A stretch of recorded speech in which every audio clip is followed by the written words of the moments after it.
The Emperor of Man, or the Master of Mankind, is the supreme leader of all of humanity in the Warhammer 40K universe, even though he is currently a corpse sitting on a life support device called the Golden Throne.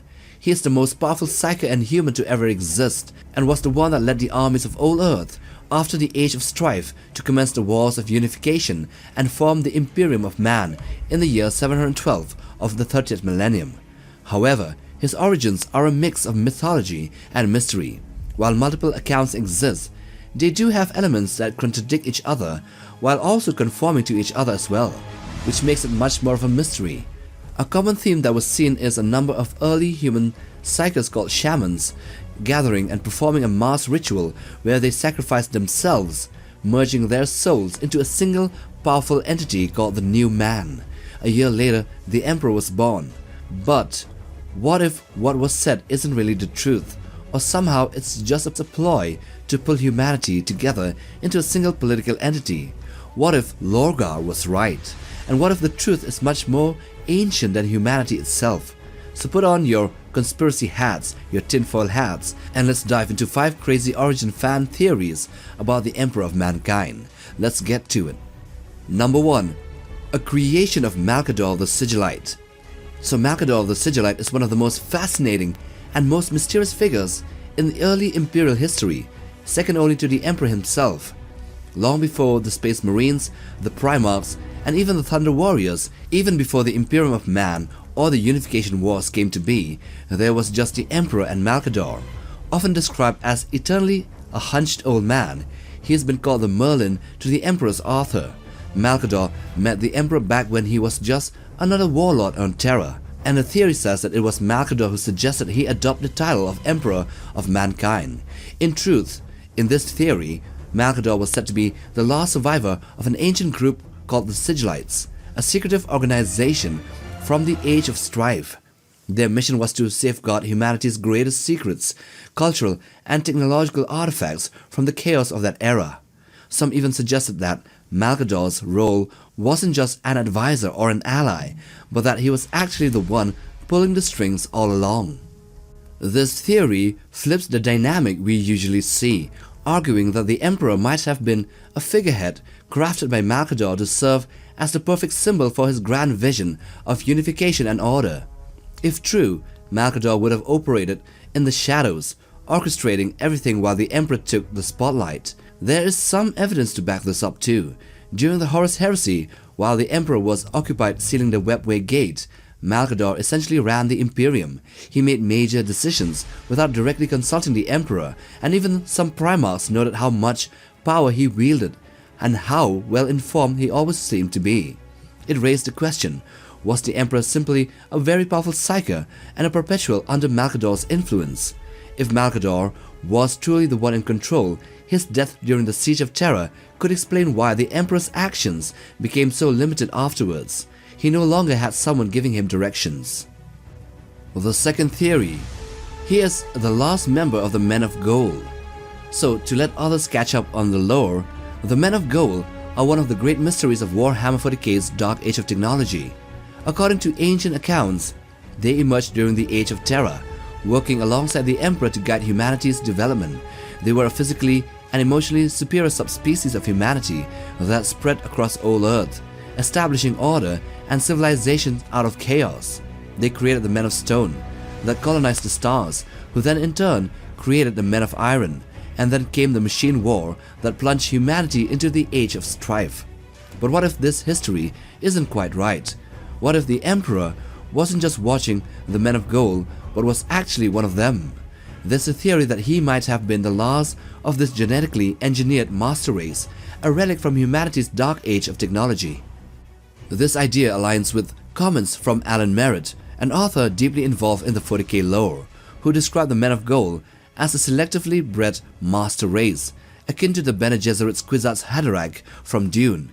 He also explained that the Men of Stone were artificial, silicon-based beings, and the Men of Iron were purely mechanical constructs. If the Emperor was the final and most advanced member of the Men of Gold, it would explain his unmatched psychic power and his role as humanity's ultimate leader.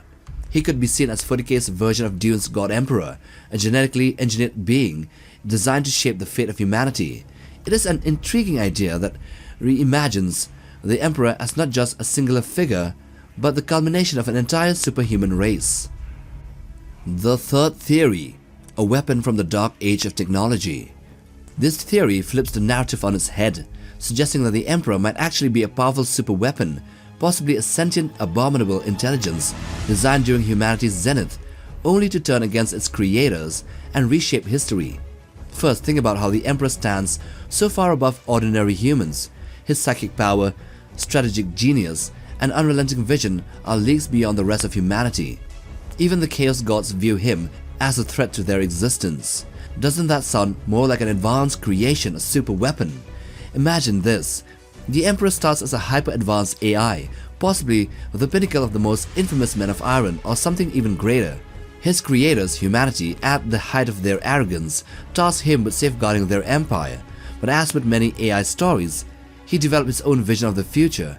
Humanity's reliance on uncontrolled technology, dabbling with AI, and hubris didn't align with his programming or ideals. So he turned on his creators, triggering the collapse during the age of technology. Now here's where things get really interesting. What if, during the chaos of the dark age of technology, this AI found a way to transfer its consciousness into the body of a man of gold, a bioengineered superhuman from that era? This would explain a lot. The combination of an AI's processing power and intellect with the physical and psychic capabilities of a man of gold could create a being that seems godlike. This would explain the Emperor's unparalleled understanding of both technology and the warp. As an AI, he would have known the intricacies of machines, and with the psychic potential of the man of gold's body, he could tap into the Imperium in ways that no pure AI or human could. Let's not forget that how easily the Emperor convinced the Mechanicum that he was the Omniscire. It's almost too convenient. If he was an ancient AI, the Emperor could have carried knowledge and technological understanding from the dark age of technology that would seem miraculous to the Mechanicum. This theory paints the Emperor as the ultimate relic from the dark age of technology. So the fourth theory here is the Emperor as a warp entity seeking to be a chaos god. So what if the Emperor of mankind wasn't a human at all, wasn't even a perpetual or even the last man of gold, but instead a warp entity playing the ultimate long game? The theory suggests that the Emperor might be actually a being birthed from the Imperium, one that manifested or managed to manifest in real space during humanity's early history. Unlike the chaotic warp entities that dominate the Imperium today, this being could have been something unique, a warp creature that understood the need for stability and control to ascend beyond mere existence in the Imperium and become something far greater, a god of order, created by the whims of humanity itself. A warp entity aiming to ascend to godhood wouldn't immediately reveal itself. It would need humanity to willingly feed it its power. By posing as the Emperor that could unify humanity under the guise of reason and secularism, this would foster trust, loyalty, and the infrastructure necessary to establish the Imperium of Man. Once the galaxy was united, humanity's collective belief in the Emperor as their savior, even without direct worship, would begin to solidify his presence in the warp. The Emperor's death, or apparent death, during the Horus Heresy would then serve as the ultimate catalyst. His sacrifice on the vengeful spirit would become a moment of divine resonance, solidifying his place as humanity's ultimate symbol of hope, protection, and light. The Golden Throne and the daily sacrifice of thousands of psykers to sustain the Astronomicon would serve a dual purpose in this theory. On the surface, it's a practical system to maintain the Imperium's navigational network, but on a deeper level, it is a feeding mechanism. The souls of the psykers will fuel the Emperor's essence in the warp, ensuring that he grows stronger over time. The quadrillions of humans across the galaxy who venerate him as a god add even more psychic energy to his ascension, funneling belief, faith, and the soul energy directly into his being. If the Emperor is indeed a warp entity, his goal may be to ascend as another chaos god, and is likely on the path to success. And last of all, what if he is a final creation of the old ones? So what if the Emperor wasn't just a product of human shamans sacrificing themselves, but something much grander? Possibly he is the final creation of the old ones. If you think about it, the whole shamans pooling their souls to make the new man, a story feels a little underwhelming, especially when you compare it to how the Eldar civilization, spanning an entire galaxy, gave birth to Slaanesh. Now, let's take a look at the old ones. These ancient beings were powerful psykers with the knowledge to create species that could surpass them in warp connection, like the Eldar. They also played the most important role, and that is nurturing other species, because they believed sentient life was a valuable tool in their battle against something mysterious. According to some accounts, the last of the old ones survived the war in heaven and was active until the birth of Slaanesh, potentially even influencing events on a cosmic scale. Some suggested that this entity might have been Ka, a god in the Hurrid religion, who was eventually destroyed by Slaanesh, with his remains becoming the mysterious shards known as the Umbra.